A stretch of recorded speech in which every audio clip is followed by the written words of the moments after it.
Perdón que tengo la garganta un poco fastidiada y lo primero era coger agua. Bueno, lo primero que he hecho es darle a seguir al Instagram de Alas, lo acabo de hacer.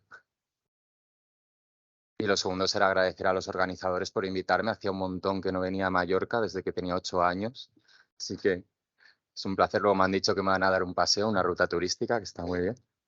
Bueno, yo voy a hablar un poco del chemsex, ¿no? Que ya se ha hablado un poco a lo largo de todo el día y voy a intentar profundizar un poco, sobre todo en algunas partes que me parecen más interesantes.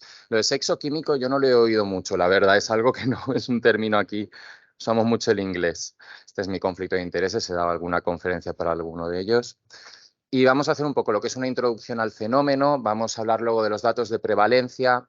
Sí que me habían dicho que podía haber, ¿no?, una audiencia que no había oído nunca hablar del fenómeno y tal, y dije, bueno, vamos a hablar un poco de las drogas que se utilizan más habitualmente, que se conozcan, que se sepa qué efectos producen y cómo son.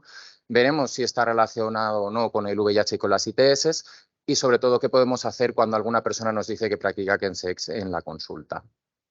Respecto a la introducción, la verdad es que lo que hay que entender primero es que el chemsex es un fenómeno social, ¿vale? Por lo tanto, como fenómeno social es muy difícil definirlo. ¿Por qué? Porque el fenómeno evoluciona en el tiempo, el fenómeno es dinámico y entonces las definiciones van cambiando, ¿vale? Sí que es verdad que tiene unos componentes clave, ¿no? Que es, por ejemplo, el que se da sobre todo, y algunas personas opinamos que exclusivamente, luego lo podemos debatir, en hombres gays, bisexuales y otros hombres que tienen sexo con hombres, por el trasfondo que vamos a ver luego, que es el uso de drogas psicoactivas, no de cualquier sustancia, no valen drogas cannabis, alcohol, etcétera, son nuevas drogas psicoactivas que luego veremos, con la intencionalidad es muy importante, para mejorar o intensificar la experiencia sexual, ¿vale? Entonces, vamos a hablar de que es un consumo que está orientado al sexo, que estos son tips generales, ¿no? De cómo se hace pues, el chemsex más clásico, que está, sobre todo se realiza en fiestas privadas en casas, aunque también en saunas, locales del sexo, que las aplicaciones móviles han tenido un papel fundamental en la conectividad para poder realizar estas prácticas. Vamos a hablar que las intenciones, ¿no?, y luego lo veremos, es aumentar la libido, intensificar el placer, poder aumentar, también aumentan el umbral del dolor y facilitan poder realizar algunas prácticas sexuales que si no, no se podría, prolongar la duración, ya que facilitan pues, que sean sesiones mucho más largas y también generan una sensación de pertenencia de grupo. Esto es, como diría yo, las motivaciones, pero luego veremos el trasfondo de por qué ocurre. ¿Qué drogas se utilizan? En realidad podemos pasar de describir el fenómeno como los británicos, que son muy restrictivos, que solo hablan de GHB, tina y mefe, a pues, otros autores que hablan de cualquier sustancia. En mi opinión, sí que tienen que ser algunas sustancias porque tengan un efecto psicoactivo y que sean las que se utilizan. Hay una variabilidad geográfica brutal, como hemos dicho antes, en Madrid, por ejemplo, hay mucha mefe, en Barcelona hay tina, ¿no? Pero bueno, estas serían un poco todas las sustancias más habituales. Y el slamming, que ya se ha comentado antes, que es como se le llama en argot, al fenómeno de la inyección de drogas vía parenteral. ¿Qué problemática puede dar a largo plazo? Hay que decir que el chemsex es un fenómeno social, es una práctica, por lo tanto ni es problemática ni no. Habrá gente que tendrá un consumo problemático, pero existe un chemsex no problemático. Hay gente que realiza esta práctica y no tiene ningún problema. Pero sí que es verdad que puede aumentar la vulnerabilidad a adquirir ITS o VIH, que a largo plazo puede producir problemas de salud mental, de adicción y que también podemos ver problemas derivados del slamming. Y sobre todo, como decía Jorge del Romero antes, que hemos cambiado el estereotipo del usuario de drogas. Ya no estamos hablando de los usuarios de heroína de los años 70, sino que se ajusta más a un morfotipo de usuario que tiene un ajuste sociofuncional, familiar, laboral y con amigos bastante adecuado, al menos en los consumos no problemáticos. Entonces podríamos resumirlo un poco, así sería un poco el esquema, siempre relacionado en torno al sexo. Estaríamos hablando de prácticas sexuales habitualmente de más de 2 personas, aunque pueden ser 2 o 1 incluso, muy relacionado con el Grindr, sobre todo, las aplicaciones móviles. Las reuniones, siempre hay que conocer el lenguaje que utilizamos fuera de la calle, se conocen como chills o sesiones, en las que se practica el sexo con chems, con chuches, que son las drogas, para realizar prácticas sobre todo pues como por ejemplo el verba, que es el no uso de preservativo, o el slamming, que es la inyección de drogas. Si alguien quiere profundizar, yo siempre recomiendo este documental de Max Goarty, que es un documental que se hizo en Dean Street y que profundiza muy bien en lo que es el fenómeno. Y ahora vamos a pasar a por qué ocurre, ¿no? Una de las cosas que siempre se ha publicado y que siempre se habla es que la población LGTBI nos drogamos más que el resto de la población, ¿no? Es una población que se droga más. es porque, y tiene más problemas de salud mental, ¿es intrínsecamente porque hay un gen que tenemos que nos hace ser así o es alguna otra situación? Pues no, mirad, lo que pasa es que vivir como minoría sexual o disidencia de género en una sociedad en la que la cis heteronormatividad es la norma imperante, produce bastante malestar. Si ya es una norma que produce malestar a toda la sociedad, ¿no? Que atraviesa a todas las personas y genera malestar en todos, incluso en los hombres cis, también ocurre, o en especial, sobre todo con las minorías sexuales. Pertenecer a una minoría sexual es pertenecer a una minoría invisible. ¿Esto qué quiere decir? Quiere decir dos cosas. Una, que no tienes referentes cuando te desarrollas como un adolescente o como joven en tu familia. Sí que es verdad que otras minorías, pues, por ejemplo, puedes pertenecer a una minoría racial, pero cuando llegas a casa lo más habitual es que tu familia sea de la misma raza y ves referentes, ¿no? Y dices, vale, me discriminan, pero aquí están mis padres. La realidad es que cuando lo vives como una minoría sexual, lo vives en silencio. Y además es una minoría invisibilizable. ¿Qué quiere decir? Que yo lo puedo ocultar. Y entonces eso genera un estrés y una ansiedad de estar continuamente invisibilizando, intentando que no se te note porque no sabes por dónde te van a venir el insulto o la amenaza o la agresión. Todo esto genera un estado que, por ejemplo, Matthew Todd habla en un libro, Straight Jacket, que os recomiendo, de hipervigilancia constante, como la reacción que producen en animales una amenaza que se llama fight or flee, escapar o luchar, es una sensación que continuamente tienes en el cuerpo, ¿no? Por dónde me va a venir la amenaza. Y esto a largo plazo produce trastornos mentales como puede ser síndrome por estrés postraumático, homofobia interiorizada y una mayor facilidad a la adicción a sustancias o trastornos alimentarios. No es por ser LGTBI, es por vivir en un mundo heteronormativo. Todos estos conceptos que os estoy diciendo están dentro de las Neptune Guidelines, las guías Neptuno, que están muy bien, de Reino Unido, y hay un bloque concreto de LGTBI and Drug Use, que está muy bien.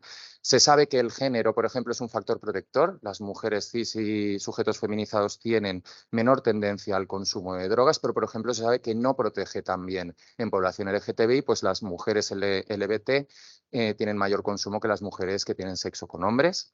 La edad es un factor protector en los esquemas de envejecimiento clásicos. Es decir, la población cis heteronormativa tiene una experimentación con las drogas a lo mejor en la edad juvenil, pero bueno, el esquema que se les ha implementado es, no, luego ya de más mayor, pues te vas a casar, vas a tener hijos, no, se genera un esquema de envejecimiento que tiende a proteger respecto al uso de drogas. ¿Qué pasa con la población LGTBI? Que una vez la cis heteronormatividad le ha atravesado, pero ha reconocido cómo es y sabe que esos esquemas no le valen y no son válidos, tenemos relatos o experiencias de envejecimiento diferentes, ¿vale? Tenemos diferentes maneras de vivir la vida a lo largo del tiempo, no estamos tan sometidos a las expectativas de género y por lo tanto hay un mayor consumo. Y luego están los factores culturales, que son de los que más se hablan, pero se habla mal, ¿vale? Sí que hay que hablar de una revolución tecnológica, las apps móviles, sabemos que hay dealers en las apps móviles o camellos, que es mucho más fácil el acceso, ¿no? Pero de lo que no se habla, por ejemplo, es del Carpe Noctem. Siempre se dice, no, es que estamos muy relacionados con el ocio nocturno, es que, claro, siempre estás de fiesta, no sé qué. El ocio nocturno es nuestra red de soporte, es nuestro hogar. Os recomiendo también un podcast de Queer Up Your Life, que es un podcast en el que se habla sobre esto en un capítulo. Es donde generas redes de apoyo, donde conoces a tu familia elegida, donde realmente cuando vas sientes un espacio seguro, como decían desde Alas, ¿no? Pues claro, al estar tu espacio seguro relacionado con el ocio nocturno, con el alcohol y con la experimentación con drogas, pues también hay un mayor consumo. Y luego hay otra serie de factores infinitos que también favorecen pues, que haya un mayor consumo de drogas. Por ejemplo, hablamos del sexilio, ¿no? Muchas personas que viven en medios rurales, que ven la meca o no, la salvación en ir a una gran ciudad para poder salir de la opresión que sienten en su pueblo, y que cuando llegan a la gran ciudad lo que ven es que realmente hay una gran soledad. Vivimos en un mundo muy capitalista, muy individualizado, en el que realmente las redes sociales de apoyo son escasas. Por lo tanto, esto genera mucha soledad. Pues encontrar en los chills, en las reuniones grupales en las que se practica sexo con drogas, conexiones, gente, ¿no?, con la que puedes contar esa pertenencia de grupo, pues facilita también el consumo. El trabajo sexual, ¿no? La prostitución, pues muchas veces en el grupo de GBHSH se les coerciona a consumir. Te voy a pagar más si consumes, ¿no? Hay ahí una coacción. La homofobia interiorizada, que ya hemos hablado, la normatividad corporal y cómo siempre marginamos y discriminamos toda disidencia corporal, personas racializadas, personas con un cuerpo no normativo. Todas estas personas sufren, además, ¿no?, de una posible homofobia interiorizada, pues problemas con su cuerpo, y les puede ser mucho más fácil a la hora de enfrentarse al sexo si lo hacen bajo la influencia de las sustancias. La cultura del sexo express, cómo estamos utilizando dentro de este mundo capitalista los cuerpos humanos como objetos de consumo, la falta de educación afectivo-sexual, las dificultades que tenemos para intimar y también las exigencias de la performance sexual. Es decir, muchas personas tienen problemas porque pues, no mantienen una erección constante, porque no tienen unos coitos prolongados y por lo tanto a la hora de enfrentarse al sexo presentan mucha ansiedad, y una válvula de escape de esa ansiedad pues, es consumir drogas a la hora de tener el sexo. La infección por VIH merece un apartado especial porque sí que es un factor principal. De hecho, podríamos decir que es con el que empezó el chemsex. El chemsex se empieza a ver o se empieza a relatar o empieza a describir pues, varias personas, entre ellas David Stewart en Londres, donde ve que, pues, que sobre todo es en personas con VIH donde está apareciendo este fenómeno. ¿Por qué? Porque el VIH hasta sigue siéndolo, ¿no? Pero sobre todo en la década en la que todavía no se sabía lo de indetectable igual a intransmisible, en los 2000, donde todavía no había tratamientos tan buenos, era un factor bastante estigmatizante, que se sumaba más a otras minorías, porque si habitualmente eran hombres que tienen sexo con hombres, pues ya tenemos una doble minoría. En las personas que no tienen VIH también genera ansiedad y malestar por el hecho de tener miedo a adquirir la infección, y además hay que tenerlo como un factor que tiene una relación bidireccional. A la vez que el chemsex, el VIH puede favorecer las prácticas de chemsex, el chemsex, veremos, es un factor que vulnerabiliza a adquirir el VIH. Vale, vamos a ver ahora un poco de datos de prevalencia y veréis que esto es complejo. Porque como habéis dicho, como hemos visto esta mañana, habíamos hablado de datos del 94%, que van a pasar hasta un 16%. ¿Y esto por qué es? Porque como es un fenómeno, cada uno lo define de una manera y cuenta los casos de una manera. Entonces os voy diciendo cómo se han ido contando estos casos. ¿Desde cuándo tenemos datos? Pues los primeros datos que más globales tenemos son los de las encuestas EMIS, que si no las conocéis son unas encuestas europeas que se hacen por internet sobre salud en general de hombres que tienen sexo con hombres. Y en la EMIS del 2010 nos pidieron los primeros datos sobre consumo de drogas. Aquí podemos ver, por ejemplo, los 4Chems, se referían a tina, mefe, GHB y ketamina, y vemos cómo más o menos en Barcelona estaba en torno a un 10-20% de consumo en los últimos 12 meses, también más o menos parecido de cocaína, un poquito más, un 30%, y de éxtasis o MDMA que estaba en torno al 16%. Respecto al sexo, siempre me encanta esta diapo. Barcelona es la ciudad donde más sexo se practica de toda Europa, al menos en la encuesta de 2010. Un tercio de los encuestados habían practicado sexo en las últimas 24 horas. Este estudio se volvió a realizar un poco más adelante y como ya tenía un poco más de conocimiento el fenómeno, ya se hablaba un poco más, ya hicieron preguntas más específicas. Pero aquí, en mi opinión, la volvieron a liar un poco, porque en el EMIS del 2017 hablaron del consumo de sustancias y vimos que un 54% habían consumido sustancias o alguna droga en los últimos 12 meses, pero preguntaban por chemsex como el uso de drogas estimulantes para las prácticas sexuales. ¿Cuál es el problema? La gente que toma drogas tonta no es, o sea, sabe bastante más que todos nosotros. Entonces, claro, aquí hay un sesgo porque probablemente todas las personas que practicaran chemsex utilizando GHB o ketamina, que no son para nada estimulantes, no contestarían. Entonces está un poco definido de forma incompleta y siempre este 14,1% tenemos que tenerlo un poco con cautela. ¿Qué datos tenemos también? Pues nosotros presentamos datos, ya los tenemos publicados de Drasanas, de una encuesta que hicimos en 2019, en la que vimos que el 64% había consumido alguna sustancia en el último año, además con un consumo relativamente frecuente, la mitad habían consumido en el último mes. Aquí veis un poco las vías de administración, que son muy variables, porque las drogas, dependiendo de cuál sea, tienen una vía de administración diferente. Vemos que hay dentro de los usuarios de drogas, de la gente que tomaba drogas, un 4,8% de slamming, que el policonsumo es la norma, y es así, las drogas no se toma una, tomas varias. Y como veis también respecto a salud mental, pues hasta un cuarto de los encuestados que consumían drogas tenían alguna preocupación al respecto. ¿Qué drogas se utilizaban en Barcelona en 2019? Al menos en nuestra encuesta, que fue a 514 hombres que tienen sexo con hombres, de forma recreativa, ¿no? Para pasárselo bien, sobre todo El poppers, el cannabis, el MDMA y la cocaína, quedando el resto un poco más anecdótico. El GHB sí que está ahí presente, decir que el GHB, luego os lo explicaré, es una droga muy interesante porque es prácticamente el efecto es igual que el alcohol, por lo tanto mucha gente lo utiliza para sustituirlo por el alcohol. ¿Por qué? Porque el cubata en Apolo a día de hoy está a 11 euros. Entonces, esto, una botellita así que te da para varios días, vale 20. Entonces la gente va, coge un refresco y utiliza esto como sustancia en vez del alcohol. Respecto al chemsex, el 26% de los encuestados, nosotros definimos chemsex como la utilización intencional de drogas para practicar sexo, ¿no? Para mejorar la experiencia sexual. Un 26% habían practicado chemsex en el último año, la mitad lo habían hecho en el último mes. Aquí vemos que el slamming aumenta un poco más, un 9%, y también los porcentajes de preocupación y de pensar que se necesita ayuda. ¿Qué drogas se utilizan? Nosotros en Barcelona lo que vemos sobre todo, Pep, yo creo que también ve esto, es GHB.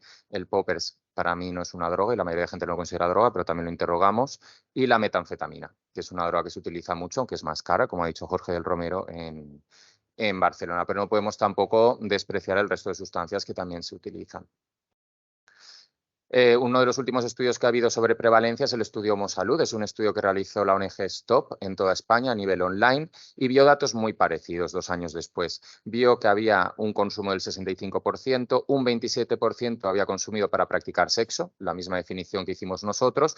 Para ellos, chemsex querían definirlo como un poquito más concentrado, es decir, aquellas personas que que usan drogas para practicar sexo por un tiempo prolongado, ¿no? Por una duración larga de tiempo. Y en ese sentido tenían una prevalencia del 9%. De sustancias más o menos las mismas, y aquí sí que preguntaban por desencadenantes y por motivaciones, como podéis ver, pues ponerme más cachondo, desinhibirme sexualmente, intensificar las sensaciones, aguantar más tiempo, pero a mí me llama mucho la atención, sobre todo, liberarme de preocupaciones o olvidarme de problemas personales. Y es que al final el uso de estas sustancias muchas veces puede ser para intentar olvidarnos pues de la mierda y de los issues que tenemos mentales. Este otro estudio también participó Sandoval, es un estudio que me parece muy interesante porque lo que hicimos fue hacer una encuesta también de consumo de drogas, pero lo que hace es comparar HSH, que era lo que encuestamos, con la encuesta de edades, que es de población general. Y como podéis ver, sobre todo mirar, esto es del último año, esta es la relación entre consumo en HSH y población general. Como podemos ver, pues el consumo de cannabis, alucinógenos, a lo mejor o cocaína es un poquito más alto, pero no tanto. Pero hay drogas muy específicas, como por ejemplo la ketamina, que se consume 62 veces más, el GHB 170, el poppers 250 y la mefedrona sale infinito, ¿vale? Evidentemente hay un consumo mayor. ¿Por qué traigo este estudio? Porque me pareció muy interesante que se hizo un LCA, un análisis de clases latentes, entonces según la combinación de drogas que decía cada participante, se hacía una especie de aglomeración, ¿no?, de consumos, ¿no?, de estereotipos de consumo o prototipos de consumo. Y veíamos cómo pues, en HSH había, esto es del último año, 4 tipos de consumo que podían equipararse un poco a los consumos de población general. En HSH, por ejemplo, la clase 1 sería los no usuarios de drogas, pero que como vemos no podemos decir no usuarios, estaría, bueno, el poppers y el cannabis está ahí presente y es de un 64%, ¿vale? En cambio, en población general, no usuarios de drogas era un 94% y tan solo había una pequeña representatividad del cannabis. Pasaríamos al usuario convencional de drogas más poppers en población HSH, que podría equipararse a la clase 2 en el de población general, pero veis porcentajes pues diferentes, 15% versus un 4%. Y como veis, además, la variabilidad de drogas es mucho mayor en la población HSH que en la población general, que sería sobre todo a base de cannabis y cocaína. ¿Vale? Luego iríamos ya a los consumos más intensos, en los que en HSH se desgranaría en 2 poblaciones diferentes, los que prefieren las drogas de tipo chemsex, que serían pues sobre todo pues eso, GHB, mefedrona y poppers, y los que consumen cualquier tipo de drogas, que como podéis ver es un 13% respecto a un 0,9% en población general. Y que como veis, también las gráficas, hay un mayor consumo de diferentes drogas que en población general, que tiene sobre todo más de cannabis, anfetamina, éxtasis o metanfetamina. Bien, esto era un poco sobre, para que viéramos un poco la figura, ¿no?, la imagen general de cómo estamos de prevalencias y de consumo, y ahora os voy a explicar un poquito algunas drogas, por si alguien no las conoce. Voy a explicar las más frecuentes dentro del chemsex, ¿no? Vamos a hablar del GHB. El GHB se conoce popularmente como chorri o G, si es un poco más anglófono. Es una sustancia que es un líquido transparente. Realmente hay dos tipos de sustancia, el GHB y el GBL. El GHB no huele, no sabe y no se ve, por lo tanto es una droga que es muy útil también para la sumisión química. El GBL sí que tiene un sabor un poquito más desagradable y es una sustancia que es un análogo del GABA, es muy parecido al alcohol, el efecto que produce, va a producir una desinhibición, una euforia inicial, ¿no? Esa sensación de cuando te has tomado 2 o 3 cubatas, que estás, ¿no?, un poquito así achispado, más eufórico. Pero la diferencia del alcohol, que tiene una ventana terapéutica un poquito más amplia, el GHB tiene una ventana terapéutica muy estrecha. Es decir, pasar de estar con los efectos positivos a volcar es muy fácil, porque son sustancias que se administran en torno a 1 mililitro o mililitro y medio y tiene que ser máximo cada 2 horas. Hora y media, 2 horas, depende también de la tolerancia que tenga ya cada uno, ¿no?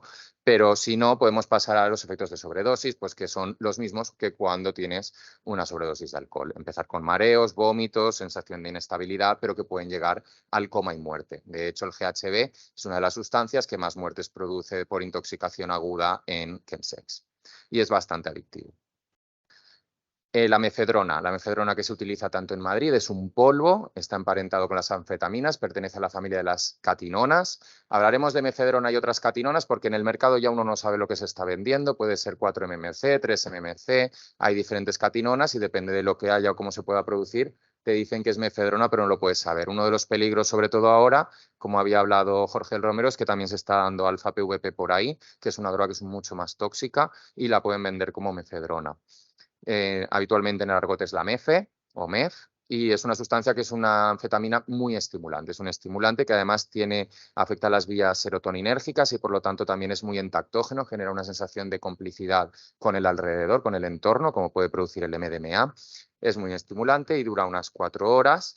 Y como sobredosis, pues como cualquier estimulante del tipo anfetamínico, puede producir taquicardia, boca seca, bruxismo y en situaciones ya más graves, convulsiones o arritmias. También, evidentemente, produce dependencia. La metanfetamina, que es la que más estragos ha hecho y es en la que realmente puede ser un poco más difícil poder manejar el consumo de una forma no problemática, se conoce como tina o ti y es una sustancia que es un polvo o cristal que habitualmente se fuma, la mefedrona se esnifaba, este se fuma.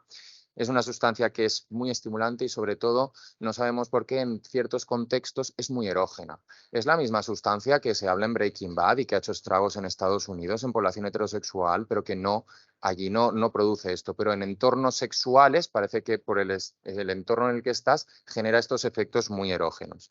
David Stewart la definía como la sustancia que te hace sentir que eres un actor porno cuando estás practicando sexo. Es muy potente, se utiliza en dosis muy pequeñas, es la que más se utiliza en SLAM, aunque también se puede utilizar la mefedrona, incluso se oye que el G también se puede utilizar en slamming.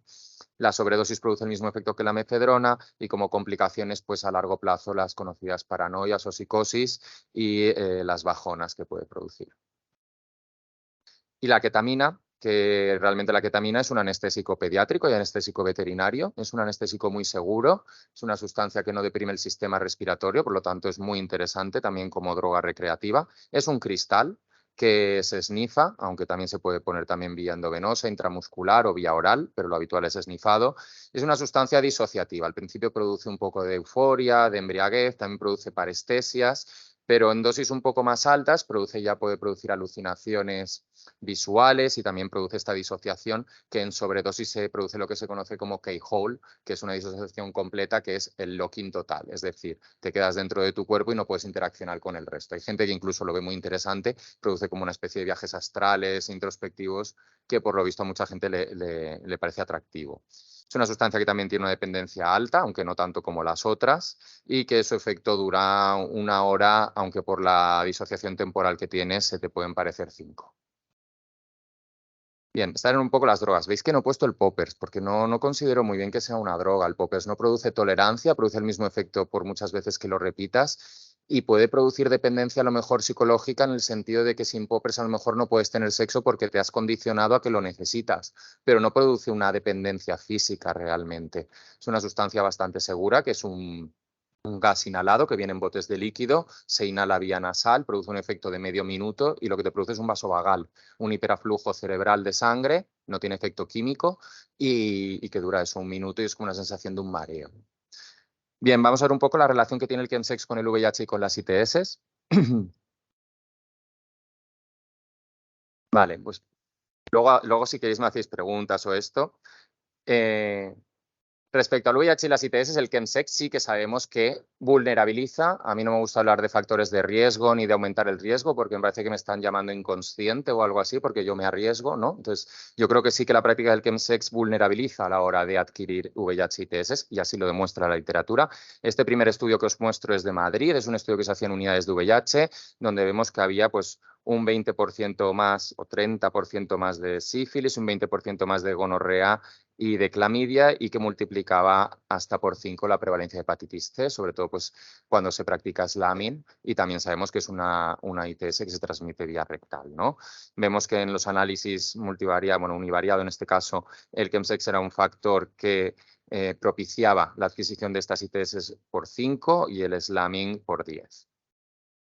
Este estudio que ya ha salido demasiado y ya me da vergüenza presentarlo otra vez es el de Traeger. Solo decir unas cosas para añadir y completar lo que decía Pep. En este estudio sí que es verdad que se vio que aumentaban las ITS, pero si veis, realmente solo era estadísticamente significativo para la clamidia y para todas las ITS en general, porque cuando lo analizaban por número de pruebas realizadas, de lo que se daban cuenta es de que no es que aumentaran las ITS, es que las diagnosticaban mejor, porque hacían muchas más pruebas, pero sí que vieron que un 25% englobaba el 75% de las ITS y dijeron, oye, ¿aquí qué factores influyen?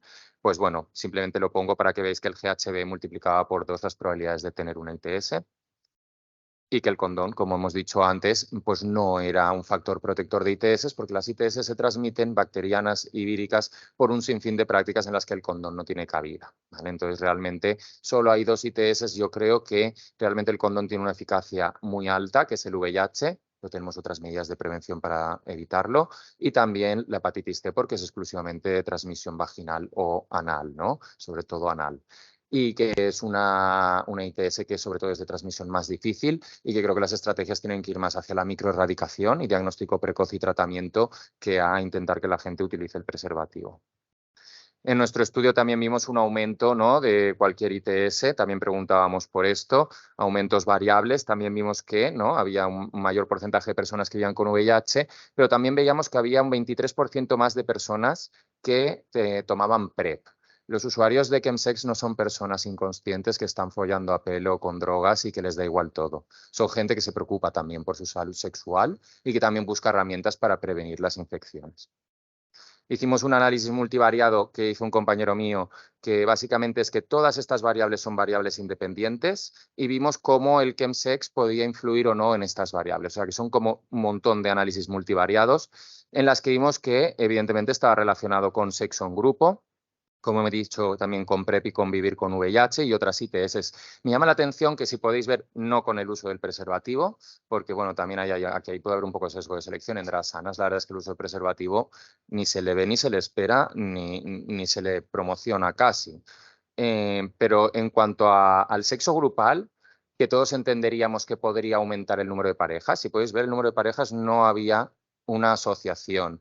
¿Por qué tienen tantas ITS las personas que practican chemsex? En mi opinión, ya el aumento de ITS en población GBH-SH es lo que se conoce como sindemia. Hay una población cerrada, ¿no?, que tiene un intercambio de parejas muy común, pero dentro de una población que es bastante concreta. En algunas ciudades más extensas que otras, pero es una población concreta. Yo creo que el chemsex, los usuarios de chemsex son una sindemia dentro de otra sindemia. Son un grupo de personas más cerrado, todavía más pequeño, que tiene un alto intercambio de parejas entre las mismas personas y que por eso también eso puede aumentar las ITS. Por eso es muy interesante poder, ¿no?, implementar estrategias y políticas de reducción de riesgos en esta población que podría estar muy bien identificada para intentar disminuir esta prevalencia de ITS. En el estudio Homosalud también apareció, ¿no?, como podéis ver, que había un aumento, ¿no?, de VIH, de hepatitis C y de otras ITS, pero traigo este estudio también porque, como podéis ver, aunque pueda haber un consumo no problemático, sabemos que el chemsex produce consumos problemáticos y, como podéis ver, estaba asociado a adicción a drogas, adicción al sexo y a complicaciones de la tina como escuchar voces o ideación autolítica.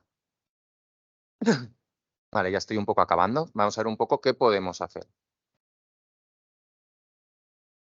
Lo primero que tenemos que hacer es, y en esta charla y en las que hemos ido dando, ya hemos ido dando algunos tips de esto, pero hay que hacerlo más. Tenemos que adquirir competencias culturales en cuanto a colectivos LGTBI, en cuanto a salud sexual y en cuanto a drogas. ¿Por qué? Porque la ausencia de estas competencias produce LGTBI-fobia, produce malestar, produce que el usuario no quiera ir a la unidad porque le van a decir no sé qué o porque le van a decir no sé cuántos. Puede producirse LGTBI-fobia por omisión. Aquí voy a poner siempre el clásico ejemplo, es el misgendering, ¿no? Dirigirte a una persona con los pronombres equivocados. Pero es que había otro muy gracioso que me dijeron en el... Gracioso y trágico, pero es que es gracioso.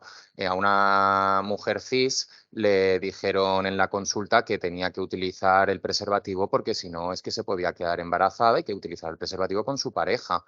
Y la mujer le dijo, oye, mira, es que no me has preguntado, pero soy lesbiana. Si preguntaras a lo mejor no la cagarías tanto, ¿sabes?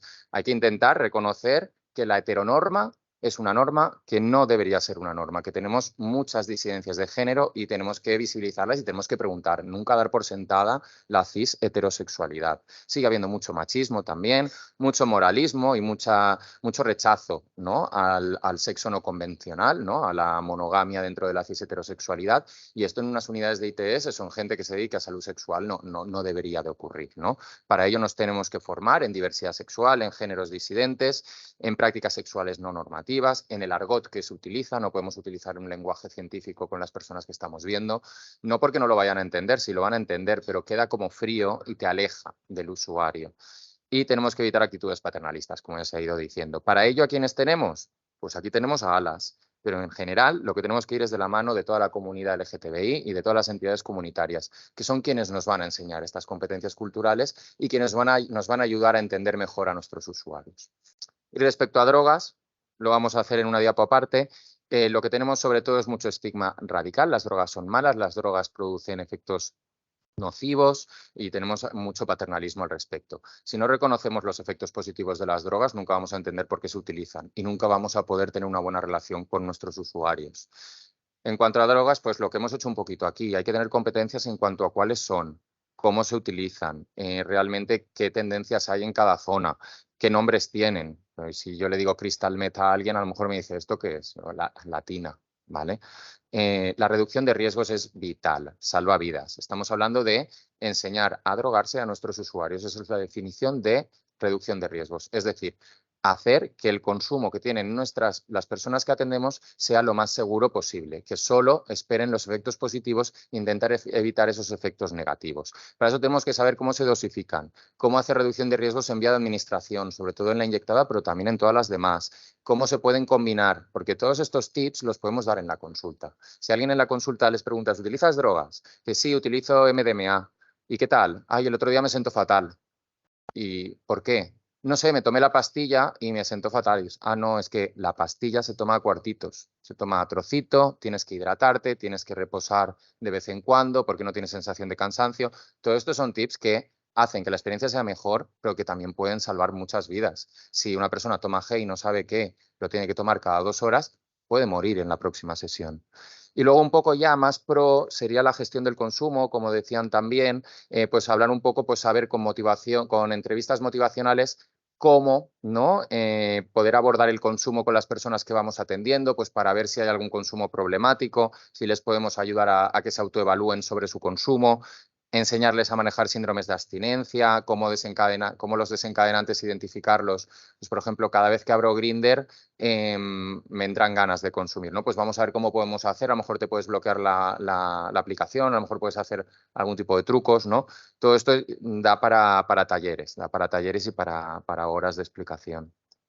Y respecto a la parte de salud sexual, que es un poco también la parte por la que a mí me habían llamado, bueno, tenemos que aprender el concepto de prevención combinada. La prevención ya no es solo usar el preservativo, aunque también, para quien le sea útil, por supuesto. Nosotros tenemos preservativos para quien lo necesite en la unidad, pero también tenemos la PrEP, tenemos el tratamiento de las personas con VIH y tenemos los test. Para los cribados de ITS, por ejemplo, las guías británicas reconocen el consumo de drogas en HSH como un factor que debería hacer que se hicieran cribados cada 3 meses de ITS.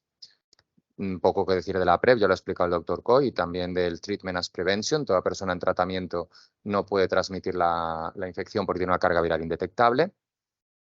Y respecto a los cribados, recordar, ¿no? No sé si se ha hablado ya, el cribado en GVHSH es una toma de sangre en la que se hace VIH, sífilis, hepatitis C. Aunque la hepatitis C la recomiendan realizar una vez al año, en usuarios de Chemsex se recomienda cada 3-6 meses. Creo que es coste efectivo, no es tan cara.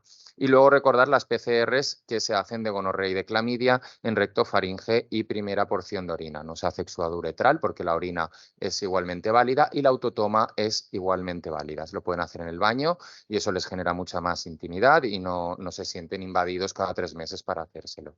Recordar que Mycoplasma genitalium, por ejemplo, no está indicado, por lo tanto, si tenéis una PCR múltiple, un consejo de estas que dan 1000 ITS, pedirles a micro que os tapen todas las demás. A nosotros nos funciona muy bien. Que solo informen gonorrea y clamidia, porque si no generan problemas. Y acordarnos también de las vacunas que tenemos, ¿no? El VPH ya lo ha hablado mi compañero Adrià Curran, a menores de 26 años, la hepatitis A y la hepatitis B y ahora también la del monkeypox.